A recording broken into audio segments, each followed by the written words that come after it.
欢迎来到黎春正频道，请订阅频道，所以大家不要错过当天最热门的新闻。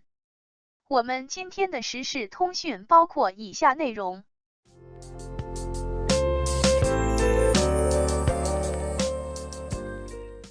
归路首播，谭松韵确实很美，井柏然确实很帅，但剧情值得商榷。3月14日晚间，电视剧《归路》在正版视频平台6集更新，正式开启了首播模式。这部电视剧由谭松韵和井柏然等青年演员主演，讲的则是一段较为缠绵的爱情故事。这部作品只从给青年们看的爱情剧的角度上讲，已经算是质量相对不错，会成为播出上的小爆款。但从更高的维度上讲，它值得商榷的地方也有不少。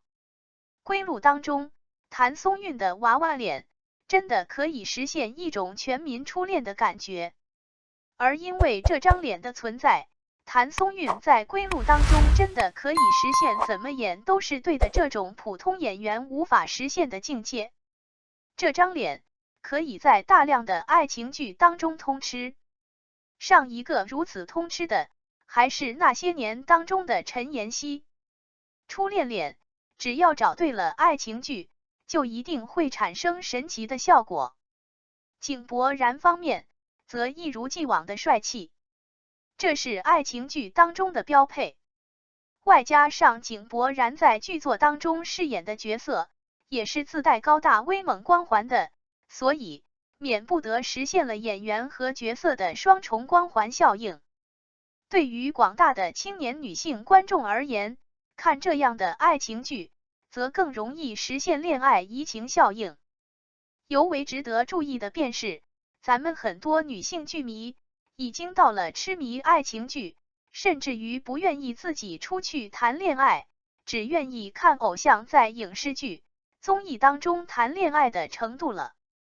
剧作内容方面，这部电视剧以相对舒缓的叙事手法，把多年之后再次重逢的恋爱男女娓娓道来，尤其是让郎情妾意的这种状态开始慢慢冲击生活当中的各种阻力，奔向在一起。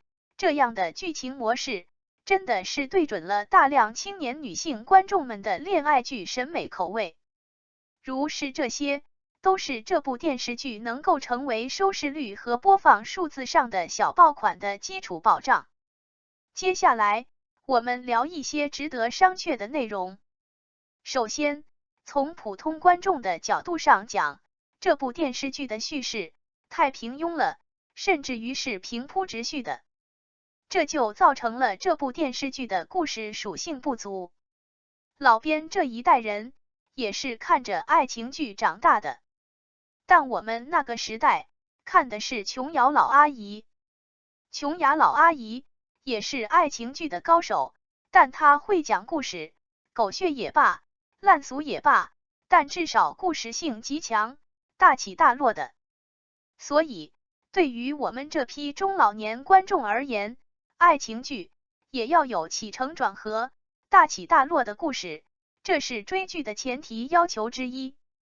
归路显然在故事属性上是做的不好的。当下的孩子们喜欢这样的电视剧，可能跟时代较为平淡，孩子们的审美追求也相对平淡有关系。我们那个年代都是皇阿玛、容嬷嬷又拿针扎紫薇了。其次，从表演的角度上讲，谭松韵和井柏然都喜欢在平淡当中呈现角色，这是演员的表演特征，似乎也不能当作批评指摘的内容。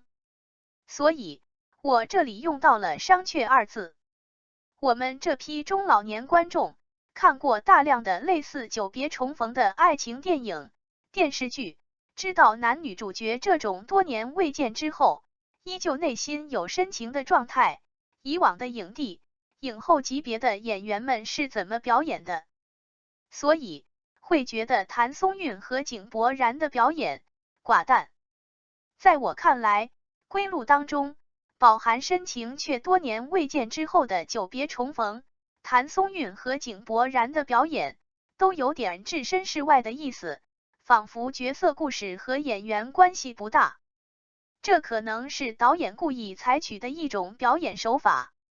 我这样的中老年观众则喜欢浓郁型的表演。可能浓郁型的表演不容易实现剧作的小清新吧。归路走的时候小清新的路线。第3点商榷则是10年未见，依旧单身，并不符合人性设定。归路因为是小清新路数的电视剧，所以这种10年未见，分手10年，男女主角依旧都是单身的设定，就显得特别唯美了，桃花流水鳜鱼肥一样的唯美。但这种唯美过分虚空假想，不符合人的真实生活设定。对于中老年观众而言，尤其是老编我这种行将就木的老东西而言，就喜欢一些较为真实的人的爱情故事了。男女主角10年未见，都是如狼似虎的青年，如何解决单身带来的生理问题呢？咱们很多唯美小清新的电视剧，都无视这种青年人的基本的生理上的需求。继而，男女10年单身，如何解决父母那边来的催婚问题呢？尤其是女性这边，当代的催婚压力有多大，大家都知道哇。第4点商榷则是，这种让主旋律正能量的主角谈恋爱的电视剧，真的就是主旋律正能量吗？这是最近几年经常困扰我的一个问题。老编真的是过时的，审美上的严重落伍。我们那个年代讲主旋律正能量的故事，都是正派主角们抛家舍业，三过家门而不入。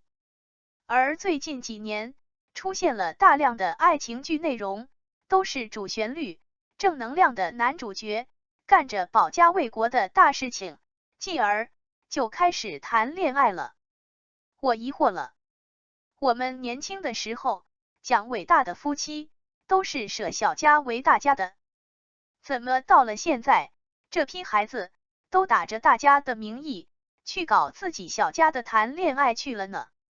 同时，我也有另外的疑虑，像《归路》这部电视剧，热情歌咏伟大的武警、特警、边防人员，这是值得点赞的。但是，以爱情光环的方式歌咏，真的有必要吗？现实生活当中，这些最可爱的人，早就是青年女性们的择偶最佳人选。这种时代局面之下，依旧拿着爱情光环的方式叙事这个群体，似乎缺乏的应有的价值，甚至于会起到反向作用。这批最可爱的人，早就成了青年女性择偶的热门，他们不缺女朋友、妻子。而咱们的爱情剧，依旧用主角光环的方式，把广大女性往这批最可爱的人这里推，实际上是不利于更多婚姻关系的建立的。老编反倒是更喜欢《平凡的世界》这样的作品。这部作品当中，穷苦的男主角被很多女性喜欢。这部作品的价值导向，我个人觉得就更有价值。更多穷苦人、普通人能够被女性喜欢，建立婚姻关系，难道不是更能够生儿育女，为祖国添砖加瓦吗？爱情剧素来具备择偶价值导向作用，咱们的主旋律正能量的电视剧不缺爱情剧这种类型。以后的爱情剧，真心建议没必要用爱情良妻的方式给主旋律正能量的男主角带光环了，多往普通男性劳动者那里倒一下，利国利民。感谢您观看视频。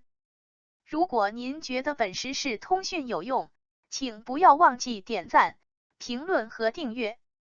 祝您生活愉快，充满活力。再见。